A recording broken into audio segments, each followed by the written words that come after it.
Today's presentation looks at the top 5 diseases you might encounter with your home chicken flock. Before we actually get into the diseases, we want to look at prevention. Ideally, you would not have any diseases in your chicken flock and you'd have a carefree experience raising your chickens. To help you achieve that, there are many steps you can take to prevent getting diseases. These include cleaning out all the water containers and adding new fresh water every day. Fresh water is very important to the health of your chicken flock. Also, make sure that your food is fresh. If your food is old, and especially if it is moldy, it can cause health issues. You want to clean out the chicken coop frequently, and at least once a year give it a thorough cleaning, getting in all the nooks and crannies and being sure it's perfectly clean. Make sure there is enough space at the waterers and feeders for all the chickens to get their turn without being attacked by more dominant chickens. If they don't have enough space, the more dominant chickens will peck at the less dominant ones and cause injuries, which could cause infection and disease. You want to be sure your environment is as stress-free as possible. This means don't overcrowd your chicken coop and your run. Be sure that you don't put them next to a dog that barks constantly, etc., etc. Basically, give them a good existence. And if you have a large enough flock, you might want to consider investing vaccinations for all your chickens.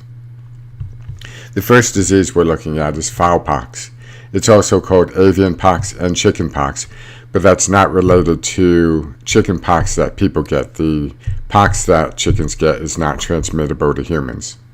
So basically, fowl pox is a viral disease that is transmitted from chickens to chickens via mosquito bites. A mosquito will suck in infected blood. When it bites another chicken, it transmits the virus. And it typically looks like this on the outside. You can see all the pox marks. There are 2 forms of pox, dry and wet. The dry form is characterized by warty bumps, typically on the face or legs, just like shown on the picture here. The wet form exhibits itself by lesions inside the mouth and in the air passages. Again, that's like open sores and bumps that you would see inside its mouth.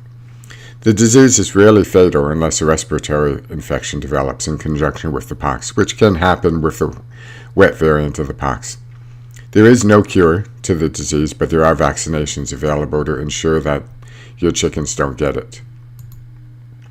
The next class of diseases is general respiratory diseases. These are any diseases that affect the ability of the chicken to breathe and the function of the lungs. Typically, you notice respiratory diseases by coughing, sneezing, and runny eyes. Avian flu is an extreme example of a respiratory disease.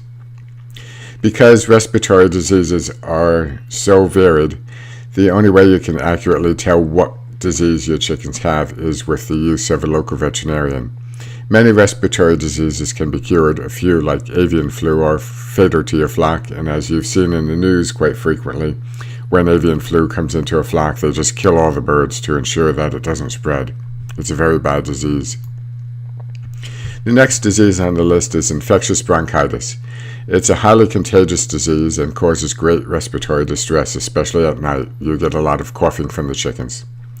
Basically, if the chickens get infected, it will diminish their appetites, cause egg production to drop dramatically, or if it is producing eggs at all, it will be very poor quality eggs with brittle shells and milky whites. Bronchitis is a viral disease, and unfortunately, there's no treatment for it. The best thing you can do is keep your chickens warm and comfortable in a draft-free environment and wait for the disease to run its course. And of course, try to separate your sick chickens from your healthy chickens so the disease doesn't spread. The next common disease is external parasites. These include things that you're familiar with: fleas, ticks, lice, and mites. They typically get into your flock from an external carrier like wild birds mixing with your chickens, rodents, and new chickens that you introduce to the flock. To see if your chickens are infected, just give them a detailed visual examination. Check between the feathers and around the head, under the wings, and at the scales covering the legs. You treat external parasites with an insecticidal powder approved for chickens. Basically, you spread it around the coop and on the chickens and whatnot in accordance with the instructions, and over time it will kill the parasites. So as you can see over here on the right, you've got a little parasite here, and here you have a massive infection underneath the feathers. Then the last category is internal parasites. The typical internal parasites are worms and coccidia. Coccidia typically attacks chicks, young chickens, because they still have an immature immune system and they are susceptible to getting the coccidia. It causes a disease called coccidiosis. You will likely notice this disease by loose droppings, sometimes tinged with blood. This is the inside of an intestine of a chicken infected with coccidiosis. Chickens also get worms just like dogs. They get them from pecking on the ground. They can get roundworms and tapeworms and several other types of worms.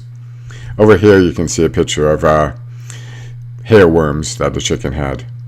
You usually notice a worm infection by the condition of your bird. They will appear droopy, not much energy. Egg laying will be reduced and they will usually exhibit weight loss. And sometimes you will be able to see worms in the droppings if they have a severe infection. There are various products that can help control and eradicate coccidia and worms in your population. The folks at your feed store can generally help you out with this. To get more information about chicken diseases, we've posted a URL down below in the description. Just go to that URL and click on it. It'll give you more information about these 5 diseases and also links to resources for even more chicken diseases that you can experience in your flock. Thanks for watching. I hope you learned something.